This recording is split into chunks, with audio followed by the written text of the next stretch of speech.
No cenário atual, onde a tecnologia e a digitalização estão redefinindo as rotinas empresariais e até mesmo nossas interações pessoais, a assinatura eletrônica tem ganhado cada vez mais espaço nos contratos e documentos que são produzidos na empresa.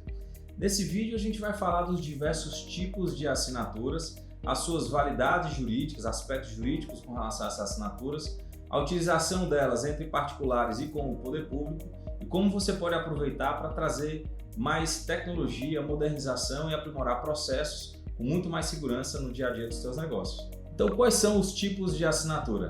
Em primeiro lugar, a gente tem a assinatura autógrafa, aquela assinatura manual bem tradicional, em que se busca ter alguns atributos pessoais e únicos que individualizem quem está assinando. E ela é válida, é a mais tradicional, e se você quiser dar uma camada de segurança maior, você faz o reconhecimento, que a gente chama de reconhecimento de firma.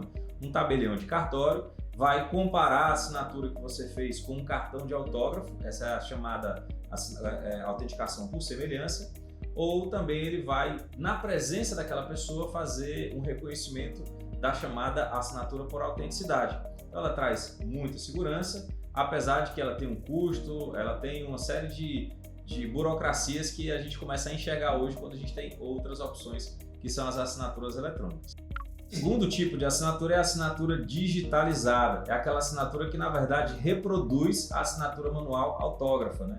Ela pode ser obtida de duas formas. A primeira é por meio de um escaneamento da sua assinatura feita de forma manual, e a segunda ela feita diretamente no dispositivo, aqueles que você tem uma telazinha e você faz a assinatura com uma canetinha ou mesmo com o dedo, mas reproduzindo a sua assinatura autógrafa. Esse é um tipo muito prático e até relativamente utilizado, mas ele tem um efeito muito mais estético. Ele não tem tanta validade jurídica e ela precisa da confirmação daquela outra parte para que ela possa ter mais eficácia. E o terceiro tipo é a assinatura biométrica. É aquela que utiliza vários elementos que podem ser digital, íris, formato de rosto, voz, para que você possa autenticar aquela assinatura de uma determinada pessoa com um conjunto multifatorial. Não confundir com a biometria isoladamente, que pode ser utilizada nos contratos eletrônicos. A assinatura biométrica ela é um tipo próprio de assinatura que tem um sistema multifatorial de processos. E o quarto tipo é a assinatura eletrônica simples. Aquele clique que você dá na internet e que aquilo sim é válido como uma assinatura. Mas ele precisa de outros elementos, por exemplo, o IP, que tem a sua localização, outras informações eletrônicas que vão definir, vão demonstrar que realmente era você que estava assinando. Então, ela é muito prática, mas ela depende também de alguns outros fatores para que possa ser considerada a sua validade. Então, isso para situações mais simples, situações online, ela tem a sua importância, mas ela também tem um efeito muito limitado, especialmente quando você vai levar para um ambiente fora do ambiente eletrônico. O quinto tipo é a assinatura eletrônica avançada. Nela você tem um certificado digital no qual as duas partes que assinam concordam que aquele certificador é confiável e autêntico e já dá total validade jurídica, né? Então ele também é um efeito, ele é muito prático e aí você tem uma facilidade até de demonstrar para terceiros que essa assinatura ela é suficiente, é válida e eficaz. E a gente tem alguns exemplos hoje bastante utilizados no mercado porque elas são muito práticas, né? Por exemplo, pelo próprio poder público, o governo federal tem a assinatura chamada gov.br, naquele aplicativo ou no site do governo, no qual aquele usuário nível ouro, ele pode fazer as assinaturas que são reconhecidas e tem como entidade certificadora o próprio governo federal. Nesse tipo, você já pode utilizar diversos serviços governamentais já são reconhecidos, né? E tem expandido o cardápio de situações. E também uma outra, que são aquelas certificadoras privadas, por exemplo, o DocuSign, você pode usar com outra pessoa, ela vai aderir também àquele termo e aquelas assinaturas têm validade especialmente entre as partes que assinam e tem também um grande reconhecimento também por parte de terceiros. Ela é muito prática, muito confiável e com plena validade jurídica. E em sexto lugar, a gente tem a assinatura eletrônica qualificada. Ela representa o que tem de mais alto padrão no sentido de proteção jurídica e de segurança das assinaturas eletrônicas. Ela já existe há mais de 20 anos e a autoridade certificadora é a ICP Brasil. Ela normalmente é paga, ela tem uma durabilidade por tempo determinado, de 1, 2 ou 3 anos, e ela já é bastante aceita para processos altamente regulamentados, como processos judiciais eletrônicos e nas relações com o fisco, por exemplo. Então, ela representa o que a gente tem de mais avançado de seguro em termos de assinaturas eletrônicas. Sobre os aspectos jurídicos das assinaturas eletrônicas, é importante destacar que nunca houve um impedimento legal da utilização delas, desde que seja possível demonstrar que aquilo é verdadeiro e que as partes reconheçam que aquele negócio jurídico, aquele contrato, por exemplo, ele aconteceu. Isso está lá, por exemplo, no artigo 107 do Código Civil, que ele menciona que, não havendo nenhuma forma definida, específica, qualquer tipo de documento eletrônico, por exemplo, ele é válido. Quais são essas formas definidas? Naqueles contratos, nas escrituras públicas, nas certidões de casamento, que tem aquela forma lá que ela é específica, né? E elas cada vez mais também estão sendo abraçadas, né, e utilizadas da forma eletrônica também. Um outro ponto importante foi na Lei Complementar número 147, que traz elementos de simplificação para as empresas.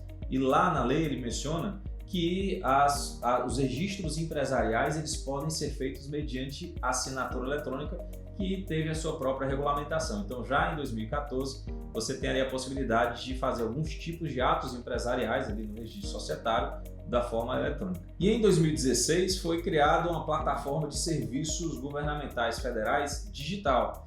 E tem uma série de serviços que são utilizados, como documentos eletrônicos, agendamento de consultas, de perícias e, dentre elas, a assinatura eletrônica, que é o que a gente tem hoje, o gov.br. Então, ali foi instituído já em 2016, sendo um tipo de assinatura reconhecidamente válida, pelo menos perante as instituições do governo federal. E logo em seguida a gente tem um avanço importante, a Lei 14063 de 2020, ela estabelece que as assinaturas eletrônicas gov.br, por exemplo, e a ICP Brasil, elas são válidas para toda a interação com o governo federal e do governo federal com outros entes, como por exemplo os estados e autarquias federais. Então ela dá uma amplitude muito grande para o reconhecimento e o uso dessas assinaturas, trazendo menos burocratização e também economia, tanto para o Estado como para as pessoas que precisam dos serviços governamentais. Então, para essas interações com o poder público, cada vez mais têm sido aceitas tanto a ICP Brasil, que já é reconhecido e já tem mais de 20 anos, como o gov.br. Então são ferramentas que têm uma legitimidade já respaldada pelo próprio governo federal e cada vez mais têm sido utilizados pelas relações entre particulares. Uma dica importante aí para os contratos particulares é que é uma recomendação que se coloque lá que as partes reconhecem a validade da assinatura eletrônica que é utilizada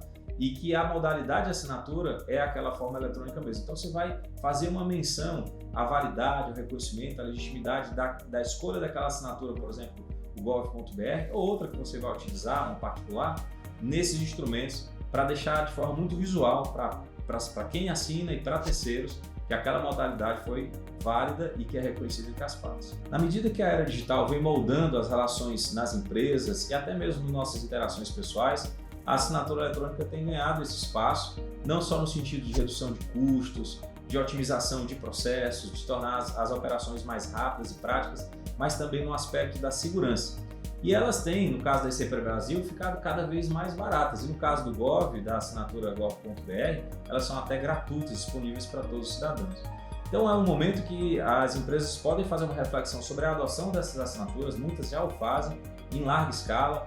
Tem se crescido muito a cultura do paperless, que é diminuir bastante ou eliminar o papel na sua empresa. Isso certamente vai trazer, além desses aspectos de custo, burocracia, tempo e economia, mas a modernização desse processo, facilidade em acessar esses documentos, acessar em qualquer lugar. Então, a oportunidade de, a partir da assinatura eletrônica também, você modernizar os seus processos, passar uma boa imagem para o usuário, para o cliente. Então, facilita o dia a dia, otimiza os processos, traz mais segurança. Eles têm sim plena validade jurídica e que tal você abraçar a cultura do paperless, menos papel ou eliminação do papel na sua empresa. Isso vai realmente trazer muito mais modernização para o dia a dia empresarial e também passar uma boa imagem, uma boa reputação e um ar de modernidade para o teu negócio. Então os benefícios são gigantes na adoção da assinatura eletrônica, que vai levar também para um processo de digitalização e modernização dos seus negócios.